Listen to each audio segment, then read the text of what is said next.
It's called mountaintop removal mining, and the process is exactly how it sounds. Workers literally blast the top off a mountain to access the coal deposits below. That's what they want to do here at Coal River Mountain in southern West Virginia. When I learned that Massey Energy was going to blow the top off my mountain, I was thrust into this movement. Lorella Scarborough comes from a coal family. Her husband worked in the mines, and he died of black lung in 1999. And this is the face of coal. I am not against responsible coal mining. My husband did that for 35 years. I am 100% opposed to mountaintop removal. That's because mountaintop removal has become increasingly common and increasingly controversial across Appalachia. Here in West Virginia, Ms. Scarborough and others are looking for an alternative that will provide new jobs and help wean the state off its dependence on coal. Their goal is to use a wind farm to both generate electricity and to block what they see as the destruction of their mountain.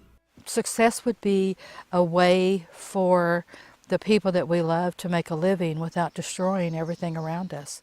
Building windmills might make it appear to you, if you're looking at the windmill, that you created a job, but somewhere down the line you cost somebody their job. It's all on the record. Don Blankenship is the chief executive of Massey Energy, the largest coal company in the state. He took us out to one of his former surface mine operations. They say it destroys the landscape, it pollutes the environment. How do you respond to those concerns?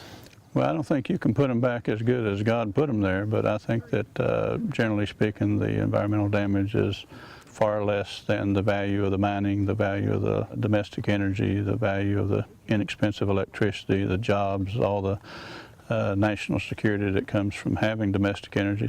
But a growing body of evidence is confirming that mountaintop removal mining damages the land and pollutes the water.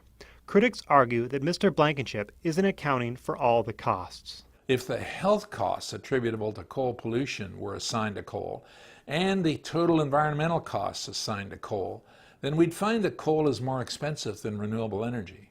Alan Tweddle is a member of the West Virginia Public Energy Authority.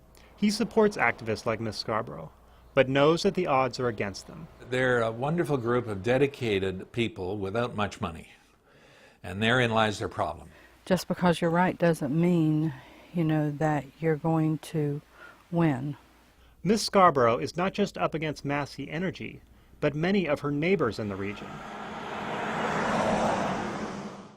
But I'm saying it right now, if they stop the coal, we're all going to be in the dark wondering why. Ernest Ruff also lives at the base of Coal River Mountain, but he thinks that the environmental costs for mountaintop removal, including water pollution, are overblown. In fact, when we stopped by, he volunteered to drink out of the stream behind his house. He's also very skeptical of wind power's potential. Get them a mountain, put them all up there, and about 25 years from now I'll be watching down from heaven when they turn them on. We are coal miners. We know the coal miners far better than the New Yorkers, far better than the guys that are tied to our equipment and tied to our trees. In Washington, the Environmental Protection Agency is making new mountain removal permits harder to get, but a permanent ban remains far from certain. Back in West Virginia, though, Massey has already begun to blast on one part of Coal River Mountain. Advocates say that if it continues, the mountain will no longer be suitable for wind power. Someday coal's going to run out, and we're going to have jobs. We're going to have energy when that happens, so why not start now?